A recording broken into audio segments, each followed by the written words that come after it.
mga ginang at ginoo at paumanhin kay Alex na nagbigay lang ng magandang pagpapakilala.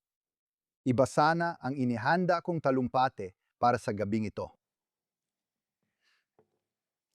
Sa programa, ang paksako ay ang posisyon ng Israel sa pandaigdigang entablado.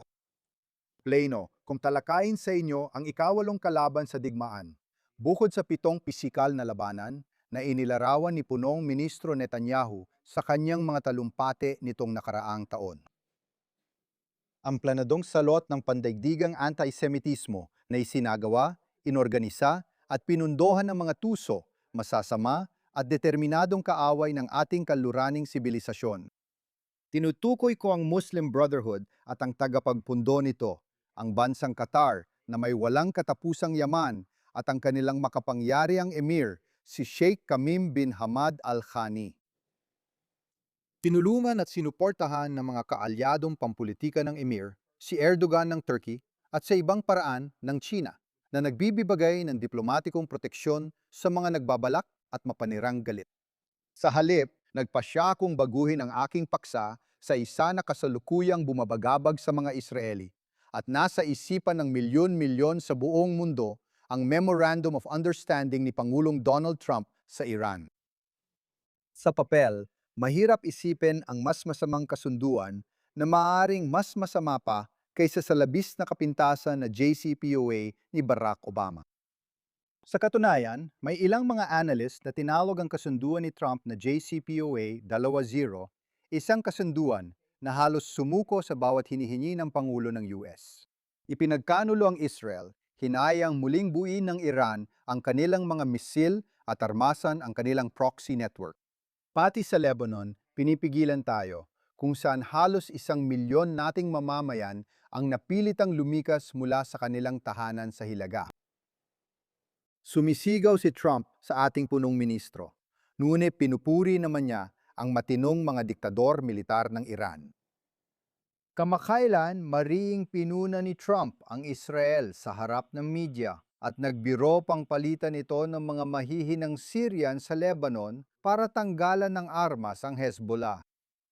Ang Syria sa Lebanon ay magbubukas ng pinto para sa isa pa nating kaaway, si Erdogan, na maupo mismo sa ating hangganan. Sa MOU, nangako si Trump na hindi na muling aatakihin o isusulong ng Amerika ang pagpapalit ng rehimen sa Iran. Nagbibigay ito sa humihinang rehimen ng Iran ng pagpapalaya sa kanilang 50 hanggang $100 bilyong na nakapirmi o may restriksyon ng mga dayuhang ari-arian, pati na rin ang pangakong $300 bilyong na bagong pamumuhunan sa Iran. Nagreresulta ito sa pagbibigay ng kinakailangang economic lifeline sa mga diktador ng IRGC. Nagkakaroon ng kompromiso ang MOU sa issue ng nuclear, kung saan maaaring payagan ng Iran na magpayaman ng uranium sa mas mababang antas habang hinahaluan ng mas mababang antas ang mataas na enriched na stockpile.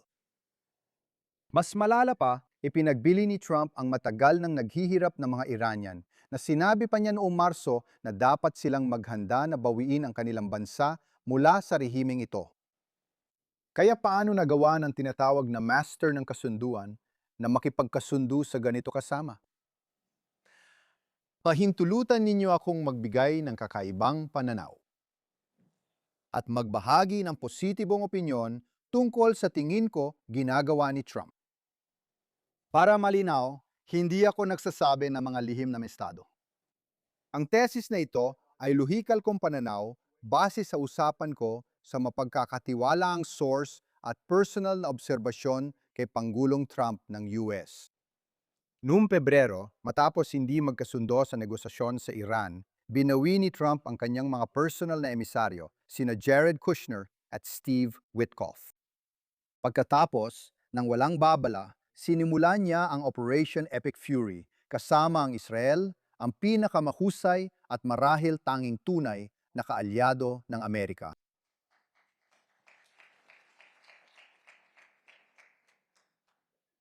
Paano nagawang bumalik ng mga negosyador, kabilang si Panggalawang Pangulo J.D. Vance, na may kasunduang tinatanggap na ngayon ang lahat ng dating tinanggihang kondisyon ng Iran? Sa tingin ko, Malinaw na inutusan ni Trump ang kanyang koponan na humanap ng kasunduan para buksan ang Strait of Hormuz at huwag tumigil hanggat hindi ito tapos. Siyempre, ang mga Iranian na naramdaman ng kahinaan ng kanilang kausap ay sinigurado na, tulad ng ginawa nila kay John Kerry noong negosasyon sa JCPOA, ang mga kondisyon ay pabor na pabor sa kanila. Siya pa rin ba ang Donald Trump? Paano niya nagawang gumawa ng ganun katinding biglang pagbaligtad? Subukan nating balikan kung ano ang mga nangyari. Nang magpakita ng matinding galit ang Pangulo, mukhang naniwala siya na aabutin lang ito ng mga 60 hanggang 70 araw. At magre-resulta ito sa pagbabago ng pamahalaan sa Iran, lalo na kapag napatay ang mga lider ng politika at militar ng Iran sa unang mga minuto ng pambobomba. Napatunayan ng mga Iranian na mas matatag at mahirap kalabanin kaysa inakala ni na Trump at marahil pati ni Bibi. Bukod pa rito, maaari nakakuha ng kalamangan sa ekonomiya ang Iran laban sa Pangulo sa pamamagitan ng pagpigil sa paglalayag sa Strait of Hormuz. Ang tugon ni Trump, ang pagharam sa mga daungan ng Iran at Operation Economic Fury ay mukhang magandang tactical na sagot. At sa simula, ipinakita ni Trump ang pagiging matiisin. Sinasabi sa media na hindi siya nagmamadali. Sinabi rin niya sa mga Amerikano na unti-unting nawawala ng suporta na ang pansamantalang pagtaas ng presyo ng gasolina ay maliit na kapalit para sa kalayaan mula sa banta ng nuclear ng Iran. Malaki ang plano ni Trump para sa susunod na 4 na buwan. Kamakailan, nagsimula siyang magmukhang desperado na maresolba ang mga layunin ng digmaan sa pamamagitan ng negosasyon imbes na sa puwersa o ekonomikong presyon na nagresulta sa MOU na nilagdaan ng dalawang naglalabang panig. Pinapamahalaga, may midterm election sa Amerika si Trump sa unang bahagi ng Nobyembre. Dahil hindi popular ang digmaan sa mga Amerikano, natatakot si Trump na matalo ang Kongreso, na magpapahina at magpapainutil sa kanya sa natitirang termino. May selebrasyon din si Trump ng ika-250 kaarawan ng Amerika sa Hulyo 4, kasunod ng sarili niyang ika-80 kaarawan na ipinagdiwang niya sa kakaibang paraan noong nakaraang linggo sa isang UFC event sa harap ng bahay niya. Sa wakas, ang bansa ni Trump ang host ng Soccer World Cup na magtatapos sa New Jersey sa Hulyo 11. Upang manalo sa eleksyon at mapayapang ipagdiwang ang mga plano ngayong taginet, napilitan si Trump na isuko halos lahat ng layunin bago ang digmaan para kumbinsihin ang Iran na buksan ang kipot ng Hormuz at pababain ang presyo ng lamis. Dahil dito, isang panig at halatang masama ang mga kondisyon ng kasunduang ito. Pero ang kasunduan ay may mga yugto. Ang MOU ay nagbibigay ng ekonomikong ginhawa kay Trump at Iran. Ang pagbubukas ng kipot sa komersyal na barko ay nag-alis ng presyon kay Trump. Habang nagpapatuloy ang negosasyon, tinatalakay ng mga partido ang nuclear program ng Iran. Ipinakita ng mga Iranian na kahit sa matinding pag-atake, hindi sila handang sumuko. Paano kung ang MOU ay isa lang malaking panlilinlang ni Trump, kung saan ang mga negosasyon ay magpapatuloy sa paraang inaasahan ng mauuwi sa wala? Sa loob ng itinakdang 60 araw na, susundan pa ng isa pang 60 araw, gaya ng nakasaad sa MOU na matatapos ilang linggo matapos ang midterm elections sa US. Maaaring gamitin ni Trump ang mababang presyo ng langis at kasunduang pangkapayapaan sa Iran sa kampanya. Bilang dagdag, ang pagsigaw at pang-aasar kay Bibi ay malamang na maging popular sa Amerika na lalong nagiging isolationist. Ang irony dito ay ang panig ni Trump ang magpapaliban-liban para makakuha ng oras, na dati ay taktika ng Iran sa mga nakaraang negosasyon. Sa ngayon, ang MOU ay kasunduang Hormuz. Para sa Hormuz, kung saan karamihan ng mga benepisyong pang-ekonomiya at iba pang benepisyong pabor lang sa isang panig ay mapupunta lamang sa Iran kapag naresolba at napagkasunduan na ang mas mahihirap na issue. Makakamit ni Trump ang ekonomikong ginhawa bago ang midterm elections. Bababa ang presyo ng langis at gasolina sa mga gasolinahan sa US. Maaring mapunan muli ng US at ng iba pang mga bansa ang kanilang estratehikong reserba ng langis na naubos matapos ang 120 araw ng pabago-bagong negosasyon. May nagdududa bang tatanggihan ng mas matapang na Iranian ang mga pangunahing kondisyon ni Trump para sa kasunduang nuklear? Magkakaroon na yon ng malayang pagkilos ang Panggulo sa loob ng 2 taon na walang eleksyon upang tuluyang talunin ang diktadurya ng Iran. Hindi na niya kailangang bumalik sa digmaan.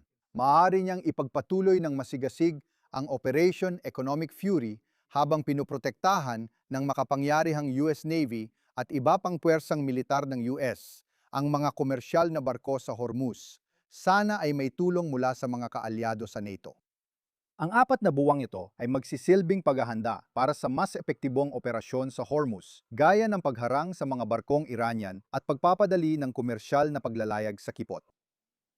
Bukod sa hindi nasiyahan si Trump sa alok ng Iran tungkol sa isyu ng nuklear, hindi ko rin maisip na papayagan ni Trump na gawing bihag ng Iran ang Hormuz. Ang ganitong pananakot ay maaaring gamitin muli at muli sa hinaharap. Laging may hindi magugustuhan ang mga diktador. Sa halip, ang matinding galit sa ekonomiya ay pipigil sa pag-export ng langis ng Iran. Kapag na-block ang daungan, mapupuno ng langis ang mga pasilidad ng Iran hanggang kapasidad na magre-require sa kanila. Para may sarang mga ito, itigil ang produksyon na posibleng tuluyang makasira sa ilang balon. Ayaw ni Trump na mangyari yon ngayon dahil may panganib na magkaroon ng matinding reaksyon sa merkado dahil sa pagbawas ng supply ng Iran bago ang mahahalagang midterm elections sa US. Kaya, sa pamamagitan ng MOU na ito, pansamantala niyang inalis ang kanyang paa sa gas pedal at magpapahinga muna ng 4 na buwan habang niluluwagan niya ang kanyang mga ekonomikong presyon. Ang Iran ay nakaranas marahil ng trilyong dolyar na pinsalang pang-ekonomiya. Para patatagin ang merkado ng langis, nagbigay si Trump ng pansamantalang exemption sa ipinagbabawal na langis. Ang ilang buwan ng pagkolekta ng bilyon kada buwan ay hindi sapat para maayos ang sira ng ekonomiya ng Iran. Walang digmaan, walang sundalong ipinadala. Ang kailangan lang dito ay oras at pasensya, 2 bagay na kulang kay Trump habang papalapit ang midterm elections. Si Trump ay matatag at isang napakatalinong lalaki. Sa Hebreo, sasabihin natin, si Trump, hulo fryer, si Trump ay hindi uto-uto.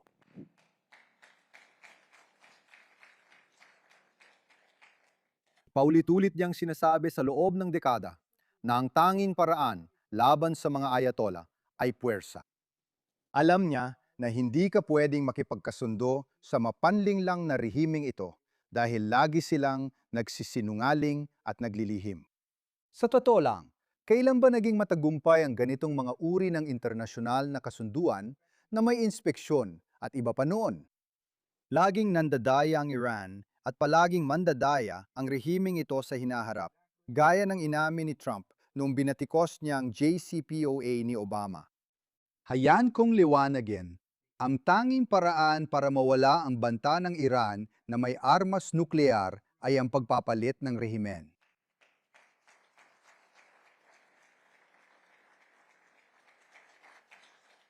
Maaring gawin ito sa paraang pang-ekonomiya, pati pagbibigay ng armas, proteksyon at paghikayat sa lokal na puwersa sa Iran. Ito na ang pinakamagandang pagkakataon para tuluyang alisin ang mapanirang rehimen at palayain ang matagal nang naghihirap na populasyon ng Iran mula sa kanilang kinamumuhiyang mga pinuno. Isang rehime ngayon ay tila pinamumunuan ng IRGC na nagpadala ng kanilang milisya upang patayin ang 10,000 matatapang na Iranian nung nagprotesta para sa kanilang kalayaan noong 2 madilim na araw ng Enero. Isang rehimeng malapit nang itapon sa basurahan ng kasaysayan,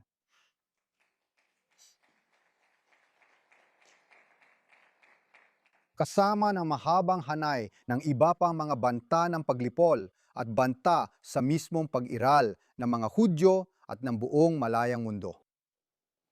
Ang pagtanggal sa mga diktador ng Iran ay magpapalakas sa pamana ni Trump at titiyak nahahangaan siya sa kanyang katatagan para sa mga tao ng Iran. Sa kabila ng MOU, nagtitiwala pa rin ako sa Panggulo.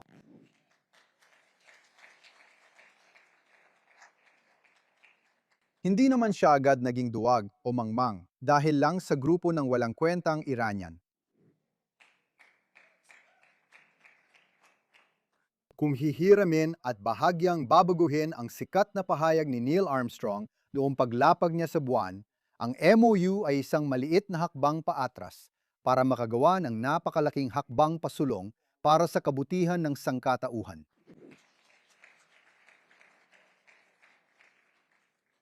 Pagpalain ng Diyos si Pangulong Donald J. Trump.